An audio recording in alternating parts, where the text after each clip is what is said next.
네, 선거 결과가 나오는 그 순간까지 생생한 선거 상황을 전해드리겠습니다.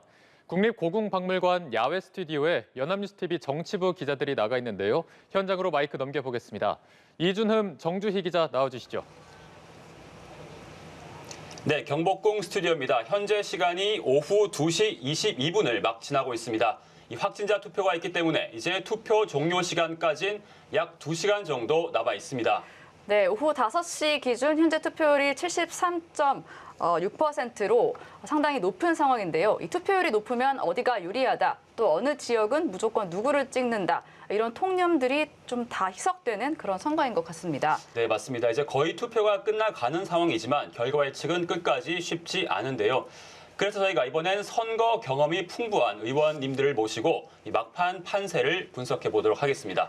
저희가 이 두 분 특징을 한번 분석을 해보니까 협상의 달인들이십니다. 한 분은 원내 수석 부대표, 또 상임위원장 할 때마다 야당과 협치를 이끌어내신 분이시고, 또 다른 분은 이제 당의 중요한 협상마다 최고 책임자이셨습니다. 네, 더불어민주당 박홍근 의원, 그리고 국민의힘 성일종 의원 오셨습니다. 안녕하십니까? 네, 반갑습니다. 네, 이제 투표 마감까지 약 2시간 정도 남았습니다. 이 선거 경험 많으신 분들은 뭐 직감 같은 게 번뜩인다고 하던데 박 의원님 뭐 어떤 직감 드십니까? 네, 저도 국회의원 10년째 하면서 선거 여러 번 치러봤습니다만은 이번 선거처럼 초박빙의 경우는 흔치 않았던 것 같습니다. 네. 그래도 저는 이재명 후보가 신승할 것이다, 2% 내외로 이길 것이다 이렇게 보고 있습니다. 뭐 그 이유는 우선은 우리 민주당이나 이재명 후보의 지층들이 좀 늦게 결집이 되었고요. 이미 그전에 윤석열 후보는 결집이 된 걸로 여론조사 수치가 나와 있었거든요.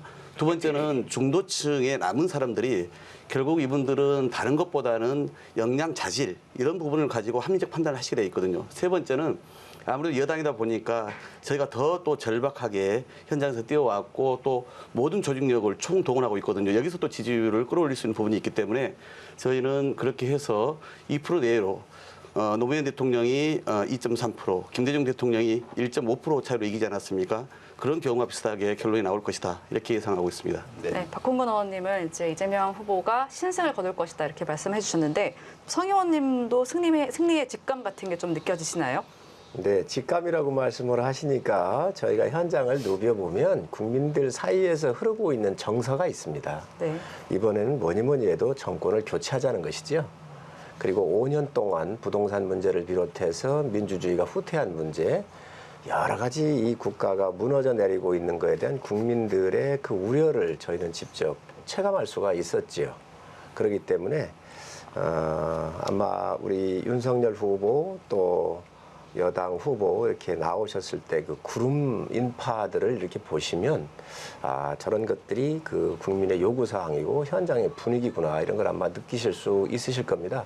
어제도 보니까 우리 서울 광장하고 청계광장으로 이렇게 봐서 비교가 됐겠지만 자발적으로 나오는 이런 국민들의 수나 또 열망 이런 거를 볼 때 저희는 뭐 저희가 이길 수 있다 이렇게 보고 있습니다. 네, 이 바닥 민심 현장에서 직접 느끼셨을 텐데 이 박 의원님께서는 이 서울이 지역구셔서 이 또 특히나 이번 선거 최대 격전지 서울의 민심 굉장히 또 예민하게 보고 계실 것 같습니다. 선거 초반하고 그리고 선거가 치러지면서 중후반의 분위기가 완전 달랐습니다. 저희도 이제 부동산 문제 때문에 아무래도 서울 민심이 많이 이반됐다는 것이 지난 4월 보궐선거에서 확인되지 않았습니까? 그래서 걱정이 많았는데 선거 중반을 치르면서 저희에게는 몇 가지 계기가 있었던 것 같습니다. 가령 방송 토론을 보면서 후보의 역량 자질을 비교할 수 있는 기회가 있었고요. 두 번째는 방역지원금을 지원하게 되면서 또 자영업자들의 그 민심이 또 회복되고 기대치가 높아진 부분이 있었고요. 네. 세 번째는 안철수 후보의 단일화를 놓고 실제 우리 지층들을 비롯해서 좀 이렇게 새로운 어떤 중도라고 할까요? 새로운 어떤 그 정치 세력을 기대했던 분들의 어떤 실망감 이런 것들이 다 표출되면서 드러난 것이 제가 출퇴근 인사 매일 아침 7시, 저녁 6시 해봤는데요. 네. 반응이 확 달라졌습니다. 지난 주말을 거치면서 저는 그게 확실히 달라졌다고 생각하는데요. 그런 점에서 보면은 부동산 문제 관련해서는 어차피 두 후보가 내세운 공약이 비슷합니다. 그러니까 이제 국민들 입장에서는 누가 저 공약이 빈말로 그치지 않고 실제 실행할 능력을 갖췄냐 이걸 보는 민심들이 확연히 느껴지고 있다라고 말씀드리겠습니다. 네, 이 성일종 의원님 지역구는 이 캐스팅 보트, 역대 대선에서 캐스팅 보트 역할을 해온 이 충청인데 충청 민심은 좀 어떤 것처럼 느껴지시나요? 아무래도 충청도가 국가의 중심에 있지요. 또 늘 큰 선거 때마다 충청의 민심이 그 선거의 큰 바로메타가 됐던 것들은 사실이고요. 특히 이번 같은 경우는 윤석열 후보 고향이 공주입니다. 그래서 500년을 사신 분들이에요. 그래서 지금 충청도에는 대권 주자가 그동안 못 나오셨었는데 이번에 충청도에서 충청의 아들이 이제 나오다가 보니까 상당히 거는 기대가 좀 크고요. 두 번째, 충청이 이 중원인데 영호남과 또 우리 중원 전체를 아울러서 통합을 할 수 있는 오랜만에 정말 제대로 된 지도자가 나오겠구나라고 하는 이러한 기대감을 굉장히 많이 가지고 있습니다. 네, 지금 현재 전국적으로 이제 투표율이 굉장히 높습니다. 이 통상적으로는 투표율이 높으면 좀 진보 진영에 유리하다 이렇게 좀 해석을 많이 해왔는데 좀 성 의원님께 여쭤보고 싶은 게 국민의힘에서는 이번에는 좀 투표율이 높을수록 유리하다 이렇게 보면서 사전 투표부터 적극 독려하는 모습을 보였는데요. 실제로 좀 투표율이 지금 높은 게 유리하게 작용할 것이라고 보시는지요? 이렇게 모든 것이 다 상식적 수준에서 판단해야 되는 거 아니겠습니까? 지금 정권 교체를 바라고 있는 국민이 50에서 60% 사이를 절반이 넘고 있거든요. 이 모수가 크기 때문에 당연히 투표율이 올라가면 참여하시는 분들의 비율이 모수가 큰 정권 교체 하시는 분들의 숫자가 늘어날 수밖에 없지요. 그렇기 때문에 투표율이 높을수록 야당한테 유리한 것이죠. 네. 이 단순히 투표율보다 뭐 지지층이 얼만큼 투표장에 나와서 결집을 하느냐 이게 또 민주당 입장에서는 되게 중요하게 생각하는 부분이신 것 같은데 박 의원님은 이번 의견은 또 어떠십니까? 이번에 사전투표율이 높은 거에 대해서 여러 가지 분석들이지 않습니까? 네. 저는 사전투표율을 놓고 현장에서 동네에서 우리 주민들 이야기를 들어보면 결국은 이 사전투표율이 높을 수밖에 없었던 게 몇 가지 계기가 있습니다. 물론 코로나 상황 때문에 여러 가지 측면도 있었습니다만은 국민들께서 아마 그 지점이 이제 딱 안철수 후보가 사퇴하고 본인의 말을 이제 뒤집고 이러면서 단일화가 이제 됐는데 그러면서 이 지층의 결집이 진짜 피부로 와닿았거든요. 저에게도 정말 태어나서 처음으로 주변 분들에게 이번에 꼭 투표해야 한다고 권유했던 분들이 많은 전화를 해왔습니다. 그래서 저는 그런 부분들이 이제 사전투표에 영향을 미쳤고 결국 사전투표에서는 이재명 후보가 되게 유리하게 나왔을 것이다 보는 거고요. 본투표는 이제 결국은 꼭 투표하겠다라고 하는 소위 적극적 투표 의사층 이분들이 과연 얼마나 이제 투표장에 나오냐가 관건일 거예요. 저는 여기에 이제 승패가 결국 갈릴 것이다 보는데 그래서 결국 그동안 뭐 절대 안 한다, 뭐 철수 안 한다 했다가 이 안철수의 단일화 문제에 대해서 저는 오히려 여러 가지 민심의 이반 역풍이 있기 때문에 이런 부분이 오늘 사전투표뿐만 아니라 본투표에서 영향을 미칠 것이다 이렇게 보고 있습니다. 네, 특히 이 지역 안철수 단일화를 우리 박 의원님께서 말씀을 하시는데 네. 네. 이 안철수 단일화에 대한 것은 정권 교체를 바라는 많은 국민들이 요구사항이에요. 정권 교체를 위해서 합쳐라는 거잖아요. 그 압력이에요. 그렇기 때문에 이게 50%에서 60%의 높은 이 정권 교체를 하라고는 이 비율이 결론적으로 이 단일화를 통해서 더 많이 투표장으로 가는 이런 효과가 있지요. 그런데 이제 정권 교체 여론이라고 하는 것이 돌아보면 과거에 전 정권 말기에는 항상 높았습니다. 50% 이하인 적이 한 번도 없었어요. 그러니까 계속 높았고 그런데도 왜 정권이 재창출되냐. 결국 국민들은 대통령 선거라고 하는 것이 결국 과거에 대한 어떤 심판이나 평가뿐만 아니라 내 삶과 국가의 미래의 문제가 달려있다 보니까 미래를 전망하는 그런 이제 투표라고 그렇게 다들 얘기해오지 않습니까? 그러니까 저는 그 어떤 여론조사의 수치도 여기에 다 녹아들어가 있다고 보는 거고요. 특히나 나는 우리 윤석열 후보께서 안철수 후보를 포섭했으면 말 그대로 이제 외연 확장, 중도 확장으로 가셨어야 했는데 네. 그걸 제가 보니까 정말 이해가 안 되는데 오히려 되게 거친 언행을 많이 했고요. 반여성적인 발언도 하셨죠. 그러니까 약간 중도층은 그런 오만한 모습이나 좀 정치에 환멸을 끼치는 그런 언행에 대해서 되게 민감한 분들이거든요. 그러니까 저는 이 부분들이 결국은 네. 그런 중도층이라든가 청년 여성층에게 아마 표심으로 드러날 것이다. 이렇게 보고 있습니다. 아무래도 여당에서 안철수 대표하고 단일화가 이루어지니까 상당히 격한 반응을 보이는 것들이 위기의 반증을 나타내 주실 겁니다. 그 결과는 오늘 저녁에 여기서 보시죠. 네, 이 안철수 후보 표가 어디로 갈지 이제 두 분이 다른 해석을 하고 계신 것 같은데요. 네, 또 하나 아까 방금 말씀하신 것처럼 이 2030 젊은층, 특히 이제 여성 표심이 뭐 이렇게 중요하다 말씀을 해주셨는데 이번 이제 양 후보 모두 막판에 여성 유권자들을 향해 좀 집중적으로 구애를 하는 모습이었습니다. 이들의 표심이 좀 승패를 가를 지점이라고 보십니까, 박 의원님? 예, 아무래도 저는 그 캐스팅 보터라고 하는 것에 대해서 동의를 하고요. 막판까지 사실은 흐름이 가장 잘 잡히지 않은 데가 2030 여성들이었습니다. 근데 저는 이 부분에 대해서 여론조사에 그동안 이제 응답을 많이 안 한 층이었죠. 그런데 최근에 흐름이 확실히 바뀌고 있다는 것을 저는 진짜 피부로 느꼈습니다. 오늘도 제가 만나봤고요. 어제 그제 각기 그동안 정치에 조금 관심이 적은 여성 청년들을 만나봤는데 이렇게 이야기를 합니다. 자기 또래 친구들하고 나눈 이야기를 전해주는 건데 원래 안철수 후보를 좀 선택하려고 했는데 이제 결국은 이재명 후보로 대부분 돌아섰다. 그 이유가 두 가지라는 거예요.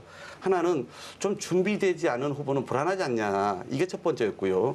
두 번째는 윤 후보가 되면 여성 인권이나 이 권역 문제가 심하게 오히려 흔들리고 침해될 것이다. 이런 의견들을 가지고 연구실에서 같이 논의를 했고 동아리 모임에서 얘기를 했고 이런 이야기를 저한테 전해준 거거든요. 그러니까 저는 뭐 없는 이야기를 제가 전한 게 아니라 그런 여성들의 급격한 그런 어떤 그 여론의 형성이 있기 때문에 저는 사전투표도 꽤 많은 참여했지만 이번 본선거에서도 2030 여성들의 그런 흐름들이 이어질 것이다. 이렇게 기대하고 있습니다. 네. 네, 제가 볼 때는 2030이 대한민국 역사를 지금 큰 물줄기를 바꿔가고 있다. 지금 공정과 정의 이런 상식에 대한 것들이 붕괴가 되니까 2030이 이 선거판을 주도하고 있잖아요. 네. 이분들에 의해서 대한민국 역사가 쓰여지고 있습니다. 그런 면에서 2030한테는 정말 우리가 경외로움을 느낄 수 있는 것이죠. 이 힘이 청년들로부터 나온다. 대한민국에 굉장히 희망이 있는 거예요. 이걸 이번 선거를 통해서 저희는 볼 수가 있었습니다. 그래서 공정한 세상을 만들자. 기회가 균등한 세상을 만들자. 이러한 세대가 있기 때문에 우리가 희망을 갖는 거 아니겠습니까? 그래서 이번 선거도 굉장히 희망이 있다고 보여지고 아마 이번 선거에서 볼 때 제가 볼 때는 많은 국민들 특히 중도층이 보셨을 때는 이 어느 후보가 신뢰성이 있는가 네. 정말 이 신뢰성에 대한 평가를 많이 하셨을 것 같아요. 말이 너무 거짓말을 많이 하거나 말을 쉽게 바꾸거나 아주 가벼움에 여러 가지 이런 언행에 있는 후보를 우리가 바라보면서 국민들께서 어느 쪽에 더 무게를 둘까. 그런데 그 중심에서 늘 견인하는 게 2030이기 때문에 저는 이번 선거를 통해서 정말 2030한테 감사하고 대한민국의 미래를 맡겨도 되겠다라고는 판단을 하고 있습니다. 사실 근데 국민의힘은 이른바 이제 여성 표심보다는 20대 남성 표심, 이제 이른바 이대남 표심에 집중하는 모습이었는데요. 좀 이대남에 집중한 전략이 이번에 좀 통할 거라고 보시는지요? 이제 아무래도 이대남은 여성 성구별이 없잖아요. 함께 능력이라고 하는 이런 경쟁의 틀에서 공개적으로 하자라고 하는 것들이 이 2030의 표심이거든요. 또 그렇게 사회를 살고 있고 또 그걸 요구하고 있거든요. 그렇기 때문에 아마 여성층이라고 해서 공개적으로 무슨 특별한 그 어드밴티지를 달라고 요구하는 게 없습니다. 그래서 그런 것들은 비교적 이번 표심에 다 묻어날 것이라고 보고 저희가 볼 때는 꼭 이대남으로 이렇게 타켓을 정한 건 아니고 함께 그러한 사고의 영역을 공평하게 요구하고 있는 2030에다가 맞췄다고 봐야지요. 네. 알겠습니다. 사실 지금은 여러모로 좀 국가적 위기 상황이지 않습니까? 이제 후보의 어떤 공약 비전과도 좀 관련이 있는 얘기겠습니다만 이 선거 이후에 새로 꾸려질 정부가 가장 좀 중점을 둬야 할 포인트 어떤 게 있을까요, 박 의원님? 예, 아무래도 지금 연일 코로나 확산 때문에 국민들 걱정이 크지 않습니까? 그래서 이재명 후보도 당선된다면 제1호 지시사항으로 코로나 피해 긴급 구제 특별위원회를 가동하겠다 이렇게 얘기를 했죠. 네. 결국 고통받은 우리 국민들 전체를 위해서 코로나를 제대로 종식을 하고 특히 힘들어하는 우리 자영업자 소상공인들을 위한 완전한 보상에 즉각 착수를 해야 된다 이렇게 생각을 하고 있고요. 두 번째는 결국은 국민통합입니다. 이번 대통령 선거를 거치면서 서로 거친 언사를 주고받았습니다만 결국 대한민국 아래서는 하나 가야 되지 않겠습니까? 그래서 결국 국민통합을 위한 각종 노력을 해야 될 겁니다. 인수위원회 구성부터 시작해서 정부에 정말 여야 진보 보수 따지지 않고 정말 실력 있는 사람들을 그렇게 밑편 가리지 않고 찾아내고 그래서 그 사람들을 중심으로 해서 새로운 어떤 정부의 그런 동력을 국민들의 지지 속에서 만드는 일이 가장 중요하지 않을까 싶습니다. 네, 그러면 윤석열 정부는 어떤 부분을 가장 중요한 부분으로 두고 있을까요? 우선 소득주도 성장이라든지 코로나로 인해서 우리 중산층이 지금 붕괴가 돼 있잖아요. 가장 국가적으로 좋은 모델은 다이아몬드 이 형태지요. 중간이 두터워야죠. 중산층이 넓어야죠. 이게 많이 지금 현재 사라졌지 않습니까? 그래서 우리 박 의원님도 말씀을 주셨지만 이런 코로나에 대해서 직격탄을 맞으신 중산층들에 대한 국가적 책무 또 지원을 아낌없이 해야 한다고 생각을 하고 있고요. 또 그에 따라서 우리가 중소기업이나 자영업자 이런 분들이 더 많이 일어나가지고 중산층 회복에 경제적인 가장 중요한 방점을 둬야 한다라고 생각을 합니다. 정치적인 문제에 있어서는 후보께서 건강한 민주당 세력하고 협치를 하시겠다 그랬거든요. 저는 이게 아주 굉장히 중요한 워딩이라고 생각을 해요. 그래서 DJ의 그 정치 보복 없었던 그런 삶, 정치 행위, 노무현 대통령의 특권과 반칙 없는 공평한 세상을 만들려고 했었던 그 실험적 정신, 이런 것들을 주로 가치를 갖고 계신 민주당의 좋은 의원님들 또 세력들하고는 늘 협치를 통해서 통합을 이루어가겠다 이렇게 말씀을 하셨고, 아무래도 또 미래에 대한 먹거리 2030을 위한 여러 가지 새로운 과학기술에 대한 투자라든가 신산업 육성 이런 부분, 그리고 외교안보 지금 현재 한미 관계가 상당히 지금 네. 버겁습니다. 그래서 이런 것들을 복원을 통해서 우크라이나 사태라든지 변화하고 있는 외교안보에 대한 국가적 역량을 집중하는 것이 윤석열 후보가 당선이 되면 바로 해야 될 그런 목표라고 봅니다. 네. 이 두 분께서 이제 미리 좀 언급을 해주셨다시피 이번 어떻게 보면 선거에서 후보들 입에서 가장 많이 나온 말이 이제 국민 통합일 겁니다. 특히나 이제 두 분 다 이제 미리 언급을 해주셨긴 했지만 이게 좀 이제 선거 결과가 워낙 팽팽하다 보니까 이 끝난 후에 좀 이긴 쪽에서 포용을 하고 이제 뭐 좀 이렇게 보듬어 안고 이런 모습을 또 보이는 것도 굉장히 중요할 것 같습니다. 저희가 이 두 분을 이 협상의 달인이라고 소개를 해드렸는데 뭐 어느 때보다 또 여야 협치 이런 게 또 중요한 시점이 아닐까 싶습니다. 박 의원님 어떻게 보십니까? 국민 통합을 위해서는 결국은 지도자의 이 포용력이 중요하고요. 두 번째는 이것을 뒷받침할 수 있는 제도화가 필요합니다. 달리 말씀드리면은 사실 우리 국민들끼리 갈등을 하고 서로 이렇게 선거전을 치르거나 또 세대 간의 갈등을 부추기거나 이렇게 해서는 저는 우리 대한민국이 더 미래로 나가기는 어렵다 생각이 들거든요. 선거 과정에서 그러한 것들이 사실 국민들께 여과없이 표출돼서 걱정이 많았죠. 이제 대통령 선거가 끝나고 나면은 아까 말씀드린 것처럼 이제 통합을 하기 위한 확고한 의지를 누가 갖고 있느냐 이게 중요한데요. 이재명 후보는 이미 단순히 의지의 표명이 아니라 당론으로까지 채택을 해서 정치를 정권 교체보다 더 중요한 정치를 교체하기 위해서 국민 통합을 위한 여러 가지 선거제도, 정치제도를 고치겠다 이렇게 발표한 바가 있겠죠. 그래서 그래서 이 부분은 저는 선거 결과 무관하게 반드시 추진할 일이다 이렇게 생각이 좀 들고요. 두 번째는 저는 이제 국민의힘이 그동안 문재인 정부 때 이제 보면은 과연 이제 그런 이런 그 협치 이게 얼마만큼 가능할지 좀 염려되는 부분 솔직히 좀 있습니다. 그러나 우리 오늘 의원님 말씀처럼 실제 향후에 여당이건 또는 야당이 다시 되더라도 저는 그런 문제만큼은 확고하게 좀 해주시면 좋겠다 싶은데요. 그런데 걱정은 이런 거예요. 안철수 후보까지 이제 단일화를 했기 때문에 아마 내부적으로 여러 가지 권력, 지분 이런 나누는 문제에 저는 혹시 여념이 없으면 오히려 여당과의 어떤 그런 협치 문제라든가 국민의 어떤 통합 문제 이런 것이 뒷전으로 밀리지 않을까 하는 염려가 있거든요. 그래서 우리 성일종 의원님은 그런 점에서 합리적인 분이시기 때문에 잘 그런 역할을 안에서 해주시지 않을까 기대하겠습니다. 제가 희망이 있는 나라다, 참 멋진 나라를 만들 수 있겠구나라고 하는 이러한 예측을 하는 것이 2030은 이념이나 지역적 개념이 없어요. 네.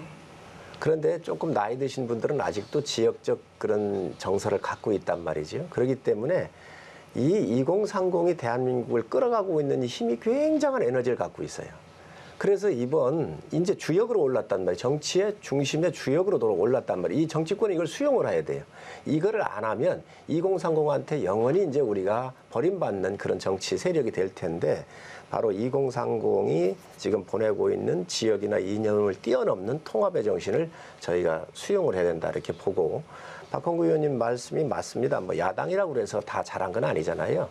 여당이 더 많이 실수를 한 거고 야당도 일정 부분 책임이 있습니다. 그렇지만 앞으로 합리적인 그 여당의 그 정치적인 세력이 있으신 분들, 이런 분들하고는 늘 국가 경영에 대해서 함께 의논하고 또 민주당에서도 저희가 정권을 잡게 된다면 참여를 국정에 참여해서 같이 운영을 하는 것이 전 맞다고 생각을 합니다. 네, 그렇습니다. 윤석열 후보가 만약에 이제 당선이 되면은 여소야대가 될 수밖에 없는데 민주당은 170석이고 이제 국민의힘은 100석이 이제 조금 넘는데 그 상황을 좀 어떻게 타개를 할 수 있을지 좀 보관이 있으신가요, 국민의힘에서는? 이제 국민들께서 권력을 위임하게 되면은 야당 거대 야당도 안고 가라고는 명령이잖아요. 그렇기 때문에 그거를 저희가 앉지 않을 수가 없습니다. 근데 제가 보기에도 우리 박 의원님처럼 여당 내에 정말 귀하고 훌륭하신 분들이 많이 있습니다. 저 이름을 대라고 하면 제가 다 될 수도 있는데 그래서 그런 분들하고 국가 운영은 전 같이 해야 한다고 생각을 해요. 그리고 이 대통령제가 갖고 있는 이 단점들이 있잖아요. 권력 독식이란 말이죠. 이 승자 독식의 이 원리 때문에 사실 그동안 여야가 너무도 소모적인 문제가 소모적인 것들이 너무 많이 발현이 됐잖아요. 그래서 어차피 소수의 야당으로서 정부를 끌고 가게 되면 거대 지금 민주당의 지원을 안 받을 수가 없습니다.